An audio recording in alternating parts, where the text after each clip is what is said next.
जय हिंद, नमस्कार प्यारे साथियों। मैं देवेंद्र चौधरी आप सभी का हड़प्पा क्लासेज के ऑनलाइन डिजिटल प्लेटफॉर्म पे हार्दिक अभिनंदन और स्वागत करता हूं। उम्मीद करता हूं सभी दोस्त अच्छे होंगे और मस्त होंगे और अपनी पढ़ाई करते होंगे।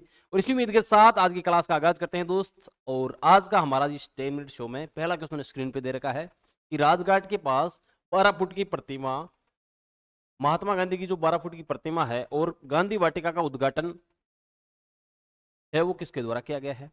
आप सभी को पता होना चाहिए। मैं आपसे बात करूं राजघाट की जो प्रतिमा है इस पे, तो राजघाट है वो समाधि स्थल किसका है? महात्मा गांधी का है। किसका है भाई? महात्मा गांधी का। ये तो याद रख ही लोगे आप, महात्मा गांधी। मैं बात करूं किसान घाट, किसान घाट, किसान घाट ये किनका समाधि स्थल है? चौधरी चरण सिंह का। किनका है? चौधरी चरण सिंह, जिन्होंने एक बार भी क्या नहीं की भाई, लोकसभा अटेंड नहीं की, ठीक है, देश के प्रधानमंत्री बने थे। उसके मैं बात करूं कि जो 12 फुट की प्रतिमा, इसका उद्घाटन किसने किया था? तो वर्तमान समय में इसका उद्घाटन किया था राष्ट्रपति द्वारा। और वर्तमान समय में राष्ट्रपति कौन है? श्रीमती द्रौपदी मुर्मू। कौन है? श्रीमती द्रौपदी मुर्मू जी। कौन है? द्रौपदी। ठीक है, अच्छा मैं आगे बात करूं, ये कौन से क्रम की राष्ट्रपति है? ये है 15वें क्रम की राष्ट्रपति। याद रखिएगा, ये कौन से क्रम की राष्ट्रपति है? 15वें क्रम की राष्ट्रपति है। तो पहले, सबसे पहले मैं बात करूं और महिलाओं में, यानी भारत में दूसरी महिला राष्ट्रपति है, यानी भारत में दूसरी महिला राष्ट्रपति, दूसरी महिला राष्ट्रपति, महिला राष्ट्रपति। ठीक है, याद रह जाएगा दोस्त। अच्छा, तो पहली कौन थी भाई? पहली महिला राष्ट्रपति, पहली महिला, महिला राष्ट्रपति, पहली महिला राष्ट्रपति कौन थी? प्रतिभा देवी सिंह पाटिल। श्रीमती प्रतिभा जी, प्रतिभा, श्रीमती प्रतिभा देवी सिंह पाटिल, प्रतिभा देवी पाटिल। याद रह जाएगा दोस्त। अच्छा, मैं बात करूं राष्ट्रपति द्रौपदी मुर्मू की, एक फैक्ट और याद रखिएगा। पहली महिला, पहली महिला आदिवासी, पहली महिला तो आदिवासी थी, यानी पहली आदिवासी महिला राष्ट्रपति, पहली आदिवासी महिला, आदिवासी महिला राष्ट्रपति। आ रही है बात समझ में? ये फैक्ट याद रखना आपको, ठीक है। अच्छा, याद रह जाएगा कि जो हाल ही में राजघाट के पास 12 फुट की महात्मा गांधी की प्रतिमा है और गांधी वाटिका का उद्घाटन है वो राष्ट्रपति जी के द्वारा किया गया।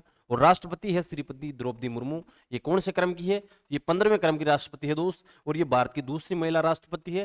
पहली कौन है? प्रतिभा देवी सिंह पाटिल है, याद रह जाएगा। और पहली आदिवासी महिला राष्ट्रपति कौन है? श्रीमती द्रौपदी मुर्मू जी है, याद रह जाएगा दोस्त।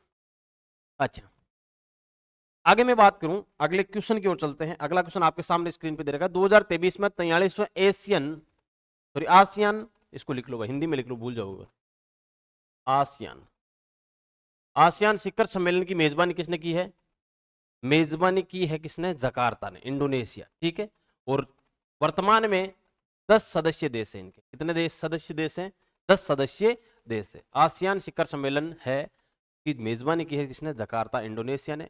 और वर्तमान समय में ये 10 सदस्य देश है, याद रह जाएगा, ठीक है भाई। अच्छा, अगला क्वेश्चन आपके सामने स्क्रीन पे है। G20 शिखर सम्मेलन के साथ दुनिया की सबसे ऊंची नटराज प्रतिमा, याद रखिएगा। अभी जो G20 शिखर सम्मेलन हुआ था उसका मेजबान देश कौन है? भारत है, ठीक है। मेजबानी किसने की है? भारत ने की, याद रह जाएगा। अच्छा, मैं बात करूं आगे, आगे मैं बात करूं, G20 शिखर सम्मेलन है, इसमें दुनिया की सबसे ऊंची जो प्रतिमा है कौन सी है? नटराज की प्रतिमा है। इसका उद्घाटन, सॉरी उद्घाटन नहीं हुआ, इसका क्या हुआ है? अभी तो अनाउंसमेंट हुआ है। और ये कहां पर है? न्यू दिल्ली, इंडिया, ठीक है। आपको याद रखना है, सीधा सीधा ये फैक्ट क्वेश्चन है कि नटराज की प्रतिमा कहां पर है? तो नई दिल्ली में, ठीक है। याद रह जाएगा ना याद, ठीक है भाई। मैं ले चलता हूं आपको नेक्स्ट क्वेश्चन की ओर। नेक्स्ट क्वेश्चन आपके सामने स्क्रीन पे दे रखा है कि हाल ही में देश का पहला सौर शहर कौन सा बन गया? सौर शहर, ठीक है। देश का पहला सौर शहर कौन सा बन गया है? वो बन गया है कौन सा? सांची। और ये सांची कहां पड़ता है? मध्य प्रदेश में पड़ता है, एमपी में, ठीक है। याद रह जाएगा, यानी कि पहला, दुनिया का पहला, दुनिया का नहीं सॉरी, हाल ही में जो भारत देश का पहला जो शोर शहर है वो कौन सा बन गया, सांची बन गया। याद रह जाएगा, फैक्ट है, याद रखिएगा। ठीक है, अच्छा। नेक्स्ट क्वेश्चन है 18वीं संयुक्त राष्ट्र महासभा के अध्यक्ष के रूप में किसे चुना गया है? डेनिन फ्रांसिस को चुना गया। किसको? डेनिन फ्रांसिस को चुना गया है। महासभा का अध्यक्ष किसे चुना गया है? वो चुना गया है डेनिन फ्रांसिस को। याद रह जाएगा, ठीक है भाई। नेक्स्ट क्वेश्चन देखो, नेक्स्ट क्वेश्चन है पोयला बैसाख। पोयला बैसाख उत्सव है वो कहाँ मनाया जाता है? पश्चिम बंगाल में मनाया जाता है, यानी वेस्ट बंगाल में मनाया जाता है। ठीक है, अच्छा। मैं बात करूं वेस्ट बंगाल में, देखो राज्य स्थापना दिवस पर ये इसको जोड़ा गया या फिर इससे जुड़ा हुआ संबंध, यानी कि जो राज्य स्थापना दिवस है उस समय ये पोयला बैसाखी जो डे है, सॉरी पोयला बैसाखी जो उत्सव है वो मनाया जाता है। ठीक है, अच्छा। मैं बात करूं केवल बैसाखी आ जाए तो वैसाखी उत्सव का संबंध कहां से है? अगर आपके सामने क्वेश्चन आ जाए वैसाखी, बैसाखी, क्योंकि दोनों नाम सेम ही है, ऐसा ही लग रहा है। वैसाखी ये है पंजाब का, कहाँ का है? पंजाब का है। ठीक है, और ये फसल कटाई के समय मनाया जाता है, वैसाखी, पंजाब। ठीक है, याद रह जाएगा दोस्त, पंजाब, यानी ये फसल कटाई के समय मनाया जाने वाला उत्सव है वैसाखी उत्सव। ठीक है, और वैसाखी उत्सव आ जाए केवल तो पंजाब का है। यदि पोयला वैसाखी, वैसाख या पोयला वैसाखी आ जाए तो पश्चिम बंगाल का है। कहाँ का है? वेस्ट बंगाल का है, जो राज्य स्थापना दिवस से जुड़ा हुआ है। ठीक है, इसका संबंध जो कब मनाया जाता है, ये मनाया जाता है जो ये पश्चिम बंगाल का स्थापना दिवस है। ठीक है, राज्य स्थापना दिवस पर मनाया जाता है। ठीक है, आगे आगे मैं बात करूं शास्त्रीय नृत्य, ये पॉइंट दे रखा है बीच में। तो शास्त्रीय नृत्य वर्तमान समय में कितने हैं? सबसे पहले आपको पता होना चाहिए वर्तमान समय में शास्त्रीय नृत्य है, ये भी बहुत इंपॉर्टेंट पॉइंट है। 8 शास्त्रीय नृत्य, कितने हैं? 8 शास्त्रीय नृत्य हैं। मैं बात करूं आपको एक एक पॉइंट बताने की, तो शास्त्रीय नृत्यों की मैं बात करूं तो सबसे पहले भरतनाट्यम, पहला हो गया भरतनाट्यम। भरतनाट्यम ये कहाँ है? भरतनाट्यम कहाँ मनाया जाता है? तमिलनाडु में, तमिलनाडु। याद रख, राज्य से रिलेटेड याद रखना भाई, कौन से राज्य से रिलेटेड है। ठीक है, मैं बात करूं भरतनाट्यम के बाद में कथकली की, कथकली, कथकली कहाँ का है? केरल का है। ठीक है, अच्छा। ऐसे याद नहीं रहता तो याद रखना, कली रूट वर्ड पकड़ लेना। ठीक है, मैंने बार बार यही बताता हूँ कि जो कली रूट वर्ड है वो पकड़ लेना। कली जो कलियां हैं यानी गर्ल्स, लड़कियां, कहाँ पर है सबसे ज्यादा? केरल में है। याद रह जाएगा, कली रूट वर्ड पकड़ना आपको। ठीक है, अच्छा। कहने का मतलब ये है कली, देखो ये एक्चुअली में ऐसा कुछ नहीं है, हम अपनी ट्रिक बना रहे हैं, उस ट्रिक के माध्यम से हम याद रख सकते हैं इसको। ठीक है, अच्छा। मैं बात करूं मोहिनी अट्टम की, यदि आपके पास आ जाए मोहिनी अट्टम, मोहिनी अट्टम, मोहिनी अट्टम जो शास्त्रीय नृत्य है वो कहाँ का है? ये भी कहाँ का है? केरल का है। इसको भी रूट वर्ड पकड़ सकते हो आप, अट्टम, अट्टम बोलते हैं आइटम, आइटम कहाँ पर है सबसे ज्यादा? केरल में, तो याद रह जाएगा। ठीक है, अच्छा, गलत वे मत निकालना, ये तरीका है याद करने का। उसके मैं बात करूं कुचिपुड़ी, कुचिपुड़ी, कुचिपुड़ी शास्त्रीय नृत्य कहाँ का है? कुचिपुड़ी शास्त्रीय नृत्य है आंध्र प्रदेश का। कहाँ का है? आंध्र प्रदेश का है। याद रह जाएगा दोस्त, आंध्र प्रदेश का। मैं बात करूं कच्ची पुड़ी, यानी इसको रूट वर्ड पकड़ो, कच्ची पुड़ी। कच्ची पुड़ी कौन खाता है? अंधा व्यक्ति खाता है। कौन खाता है? अंधा व्यक्ति खाता है। और अंधा व्यक्ति खाता है, और अंधा व्यक्ति हमेशा क्या रहता है? रेडी रहता है। इसका जो सीएम है, इसकी भी ट्रिक याद कर लो, इसका सीएम है वो कौन है? जगन मोहन रेड्डी। कौन है? जगन मोहन रेड्डी। इसकी मैंने आपको ट्रिक बता रखी है पहले, एप्लीकेशन पे ऐसे ट्रिक से बताया गया है। ठीक है, यानी कि मेरे कहने का मतलब है कच्ची पुड़ी कौन खाता है? आंध्र प्रदेश। यानी कुचिपुड़ी का संबंध किस, कुचिपुड़ी जो शास्त्रीय नृत्य है इसका संबंध किस राज्य से है?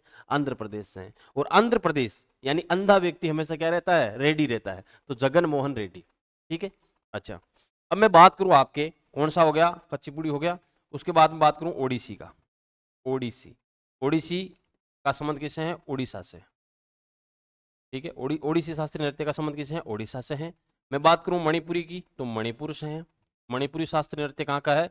मणिपुर का है। याद रह जाएगा, यहाँ तक किसी की दिक्कत नहीं है। ठीक है, कितने हो गए? 1 2 हो गए, 3 हो गया, 4 5 6, सातवां हो गया। आप याद रखो कथक, कथक, कथक उत्तर भारत लिख दो, या फिर अगर एक्चुअली में राज्य पूछे कथक का तो कथक का वास्तविक राज्य कौन सा होगा? उत्तर प्रदेश। मैं बात करूं उत्तर भारत का संपूर्ण का भी ये शास्त्रीय नृत्य है, कथक है, उत्तर भारत लिख दो, उत्तर भारत। ठीक है, अच्छा। नेक्स्ट मैं बात करूं 8वां शास्त्रीय नृत्य की। 8वां शास्त्रीय नृत्य हो गया सत्रिया, इसको 2008 में जोड़ा गया था, सत्रिया। सत्रिया शास्त्रीय नृत्य है, ये कहाँ से है? असम से। ये नया जोड़ा गया था सत्रिया शास्त्रीय नृत्य। ठीक है, अच्छा। आगे मैं बात करूं, अगला क्वेश्चन आपके सामने स्क्रीन पे दे रखा है, अगला क्वेश्चन है राष्ट्रीय हिंदी दिवस। राष्ट्रीय हिंदी दिवस कब मनाया जाता है, ये फैक्ट याद रख लेना, 14 सितंबर को। मानवाधिकार दिवस कब मनाया जाता है, 10 दिसंबर को। विश्व पर्यटन दिवस कब मनाया जाता है, 27 सितंबर को। विश्व मृदा दिवस कब मनाया जाता है, 5 दिसंबर को। और प्रतिवर्ष कंप्यूटर साक्षरता दिवस मनाया जाता है 2 दिसंबर को। ये इंपॉर्टेंट डे मैंने लिखा दिए हैं, दिवस, इसको आपको क्या करना है, याद करने हैं। ठीक है, अच्छा आगे मैं बात करूं, अगला क्वेश्चन आपके सामने स्क्रीन पे दे रखा है। पंडित दीनदयाल उपाध्याय की प्रतिमा कहां लगाई गई है, दिल्ली में लगाई गई है। पंडित दीनदयाल उपाध्याय की प्रतिमा दिल्ली में लगाई गई है। कितनी ऊंचाई है, 72 फुट की ऊंचाई है। ठीक है, 72 फुट की ऊंचाई, ये भी आपको याद रखना है। ठीक है, अच्छा कोप 28 शिखर सम्मेलन, यानी कि इसका जो कोप 28 शिखर सम्मेलन है वो कहाँ हुआ था, संयुक्त अरब अमीरात, यूएई में हुआ था। इसकी मेजबान देश कौन है, संयुक्त अरब अमीरात। ठीक है, और ये है कोप 29, इसका जो मेजबान देश है वो कौन रहने वाला है, अजरबैजान बाकू। ठीक है, ये होने वाला है, अब अभी हुआ नहीं है, अभी तो हुआ ही ये 2000। ठीक है, अच्छा नेक्स्ट मैं बात करूं, कोप 28 शिखर सम्मेलन है, इसका संबंध किस प्रकार से है, देखो मैं आपको बताता हूं। ये सम्मेलन, इसका संबंध है यूएनएफसीसी। ठीक है, संयुक्त राष्ट्र जलवायु परिवर्तन सम्मेलन। ठीक है, उसका हेडक्वार्टर कहाँ है, इसका हेडक्वार्टर है बोन, जर्मनी। हेडक्वार्टर कहाँ है, बोन जर्मनी में है। इसकी स्थापना हुई थी 1995 को। ठीक है, और इसकी फुल फॉर्म पूछे आपसे तो United Nations framework convention on climate change. ठीक है, याद रह जाएगा। और इसका जो सम्मेलन होता है उसको कोप के नाम से जाना जाता है। ठीक है, यानी कि संयुक्त राष्ट्र जलवायु परिवर्तन सम्मेलन। दिख रहा है ना, नहीं दिख रहा तो इसको थोड़ा सा नीचा कर देता हूँ। ठीक है, अच्छा अब दिख जाएगा भाई। ठीक है, अच्छा आगे मैं बात करूं, अगला क्वेश्चन आपके सामने स्क्रीन पे, ओपेक। ओपेक जो है सम्मेलन, ठीक है, इसका हेडक्वार्टर कहाँ है, ओपेक का हेडक्वार्टर है कहाँ पर, ऑस्ट्रेलिया वियना में है, वियना ऑस्ट्रेलिया में। इसकी स्थापना कब हुई थी, 1965 को। इसमें सदस्य देश कितने हैं, 13 सदस्य देश है वर्तमान समय में। ठीक है, ओपेक का भी याद रखना इंपॉर्टेंट है, इसलिए मैंने आपको लिखा दिया साइड में। ठीक है, अच्छा नेक्स्ट है लड्डूमार होली। फेमस लड्डूमार होली है, यानी ये प्रसिद्ध लड्डूमार होली है, वो कहाँ मनाई जाती है, मथुरा और बरसाना का जो क्षेत्र है उत्तर प्रदेश में मनाई जाती है। ठीक है, ये आपको याद रखना है दोस्त। ठीक है, अच्छा भाई नेक्स्ट क्वेश्चन है, स्टार्टअप महाकुंभ 2024 का कार्यक्रम की शुरुआत है वो कहाँ हुई है, नई दिल्ली से हुई है। ठीक है, अच्छा अब रूस के जो नए राजदूत के रूप में जो चुने गए हैं वो कौन थे, विनय कुमार है। कौन है दोस्त, विनय कुमार है, याद रह जाएगा। अच्छा ये थे भाई आपके आज के क्वेश्चन, और मिलते हैं अगली क्लास में, तब तक के लिए जय हिंद जय भारत।